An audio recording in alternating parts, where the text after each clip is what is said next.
Does Joker manage to stand out among the Batman films, or is all that makeup used to cover up a bad film?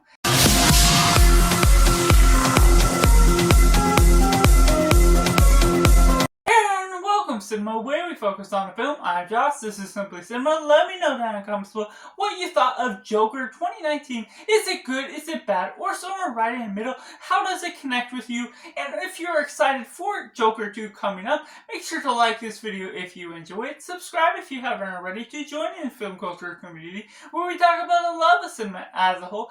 And getting right into the synopsis. Growing up in a world of crime and poverty, Arthur Fleck must look past his failures in order to figure out who he is, and with his condition, be able to become a better person of himself. Starting with the positive, there's a whole lot to say about what this film has to say with its message, with its theme. It's a dark and melancholic film that really builds upon the world of Batman, but really taking a retrospective look on the origins of the Joker. And I know there's a lot of fandom bases with what you were getting out of the Joker, and this is a different iteration that you don't necessarily have to count it as canon, and it's sort of its own story because it's not in the world of Robert Pattinson's Batman, Michael Keaton's Batman, or the other ones we've been getting. This is its own Joker. Joaquin Phoenix is great for his performances throughout, giving off this spontaneous laugh now and then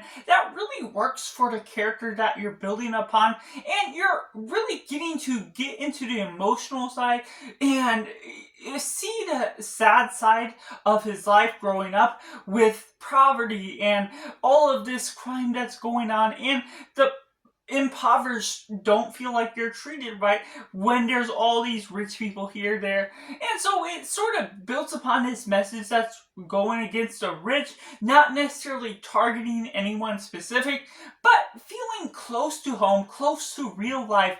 And that's where, like, I still remember that experience back in theaters in 2019, where that first time watch just hits home, and it still manages to carry on its message with importance and being able to look within the heart of each of every one of us and see how generous we are with our gifts, but also how the governmental society or different higher class figures manage to take advantage of the poor, and how that is presented throughout this film, while creating this fictional character that we're familiar with, but not necessarily knowing as much about the backstory, how he came up to be the villain he is.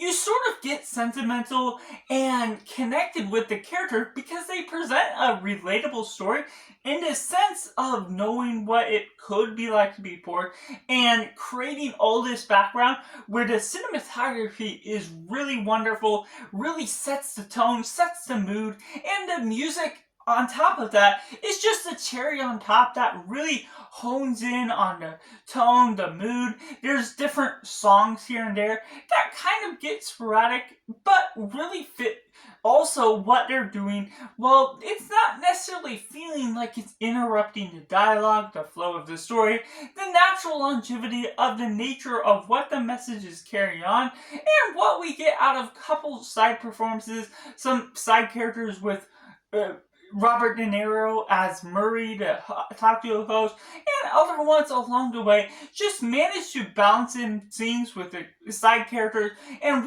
what we get out of different mysteries here and there that I'm not going to spoil, but about what's going on with Arthur Fleck's mom, how Arthur Fleck is dealing with his job as a clown, and just all the different things here and there that manage to evolve throughout the film, that goes about this interesting pacing that builds upon the character, goes about different ups and downs, while also not necessarily having a good life that makes it sympathetic to his character, but you're at the same time knowing the direction he is taking as a villain, as someone that's just going against crime, not finding himself in this bad place, this bad mental state. He's not getting help that he needs. And so all of that slowly unravels to become the Joker as the fullest extent he is. Obviously, this is just the form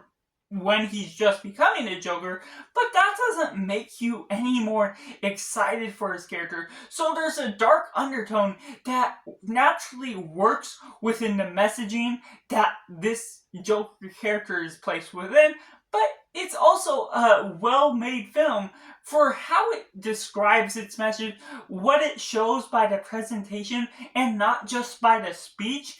It can be in your face, but it doesn't necessarily feel like it doesn't deserve to carry on the way it does because of how it handles the message, how it handles its theme, and doesn't necessarily fully hide what it's trying to do, the darkness of the ideas, how people can be taken advantage of, the poverty that don't necessarily have the best life. And so where that all goes throughout, Arthur Fleck, who his character is in the good side of things, trying to take care of his mother, but also trying to figure out his life, and not always going in the direction that is positively uplifting to his character, or getting better because of how things are handled, how he feels treated in life, and not necessarily getting all the treatment he needs in order to move on, in order to move forward with his life, with certain ideas that are still bothering him, that just makes it that much more of a great film because of how he's trying to become a comedian, but he doesn't have the right mental state to be able to handle all the natural ideas, certain things where what it means to be normal or have this sense of mobility in moving forward with his life.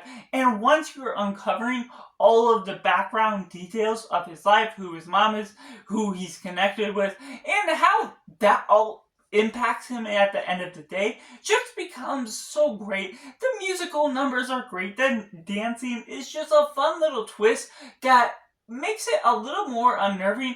There's different parts here and there that are great shock values for what the film has to offer.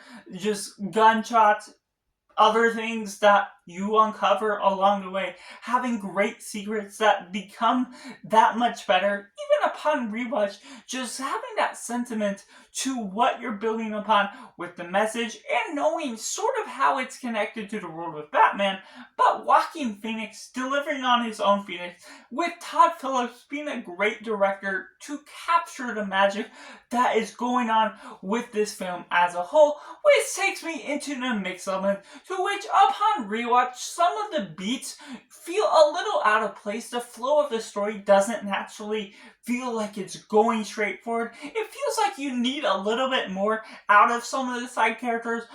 Maybe the mom is captured well, but maybe Murray, who he's connected with once we're getting toward the end of the film, we don't get to build up as much with his character, or his neighbor as well. It feels like there's a little bit more time that's needed to be with the connection of those characters. Yet at the same time, it feels like there's a part to the film that needs to be shortened, or at least certain scenes that needs to be shortened in order to really capture the flow. And while upon rewatch, the shock value is there, or for having seen it for the first time, upon rewatch, you know sort of how things are going to play out, and therefore it doesn't necessarily present the shock value of how it's going to work. And while that doesn't degrade the value of the film, outside of the pacing of the film, where it sort of shows its scars of where it doesn't necessarily have the quickest flow, it doesn't feel as shocking as the value as it once had at the end of the day. And of course, this is a film with heavy hitting tones and dialogue, and its messaging as a whole. It's not going to work for everyone because it can make you uncomfortable to some things that are close to life, what we're dealing with in the real world. And so that's just something that can throw someone off if you're wondering whether you should get into it or not. It can be uncomfortable, but still important for what you're getting out of the superhero genre, that it subsides outside of that to be just really honing in as a crime drama as a whole. So that's just my personal review for Joker, which I have to rate it a simply 9 out of 10. Let me know in the comments below what you thought of the Joker 2019. Are you excited for its sequel? Make sure to like this video if you enjoy it. Subscribe if you haven't already to join in the film culture community where we talk about the love of cinema as a whole. So that's just all, and make sure to do yourself a favor and go watch a movie.